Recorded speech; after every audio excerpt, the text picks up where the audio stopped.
মনের আনন্দে নাচলো দিব্যাঙ্গরা, দেখলো শহর বহরমপুর।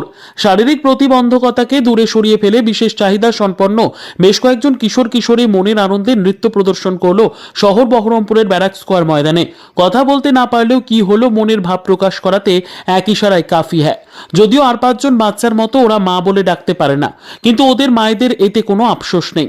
বরং ওই মায়েরা চায় ছেলেমেয়েরা যেন মানুষের মতন মানুষ হয়ে উঠতে পারে, আগামী দিনে জেলা তথা রাজ্যের বুকে সুখ্যাতি অর্জন করতে পারে।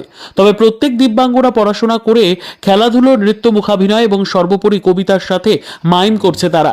কেউ আবার ভালো ছবি আঁকে, কেউ বানায় ঠাকুর। তারা প্রত্যেকেই শিল্পী। এই বর্তমান সমাজে ডানা মেলে মুক্ত দিগন্তের পথে উড়ে যেতে চায় তারা। তাদের এই পথকে আরো সুগম করার চেষ্টা করছে গুটি কয়েক মানুষ। তোমাদের প্রত্যেকের জন্য রইল অনেক অনেক শুভেচ্ছা। আগামী দিনে তোমাদের পথ চলা আরো মসৃণ হয়ে উঠুক।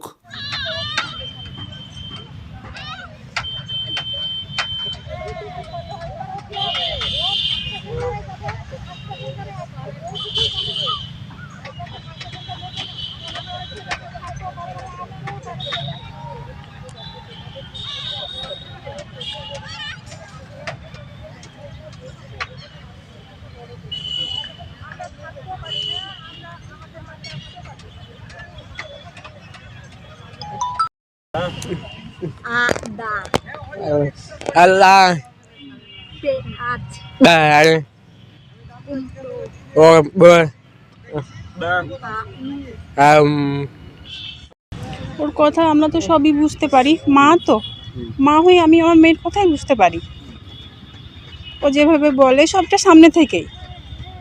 এই যে কথা বলতে পারে না, তবুও প্রতিভার বিকাশ বিভিন্ন অ্যাক্টিভিটির সঙ্গে যুক্ত আছে। ও শুধু শুনতে পাই না, সব বলতে পারে। আপনার মতোই চলাফেরা করতে পারবে, বলতে পারবে, সবই পারে, কিন্তু ও পিছন থেকে কিছু শুনতে পায় না, যেটা হয় সামনে থেকে হয়। একটা সাধারণ বাচ্চা যেভাবে মানুষ হয়, তার একটা সাধারণ বাচ্চার মতোই ওইভাবেই হচ্ছে। শুধু মুখের এটা নেই যে আমি মা হয়ে মা ডাকটা শুনতে পাচ্ছি না, ওটাই। পড়াশোনার সাথে সাথে আর কি কি করে? পড়াশোনা করছে, ড্রয়িং করছে, নাচ শিখছে, মাইমটা করে। মানে এই যে স্কুলেও যায় কোনো রকম? হ্যাঁ, স্কুল যাই, কোনো রকম সমস্যা? টিউশন পড়ে। এই যে আমার মতো অনেকে আছে, অনেক মা।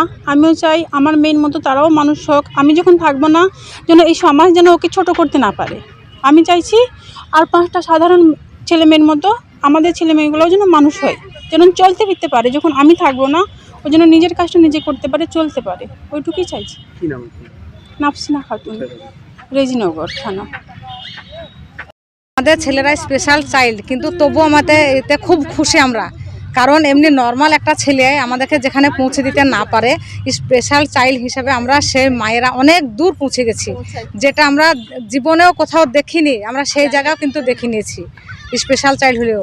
তা উপরবেলার কাছে এটা আমার খুব খুশি আমরা। এমনি নর্মাল বাচ্চারা যেরকম করতে পারে না, কিন্তু এরা সেটাও পারে।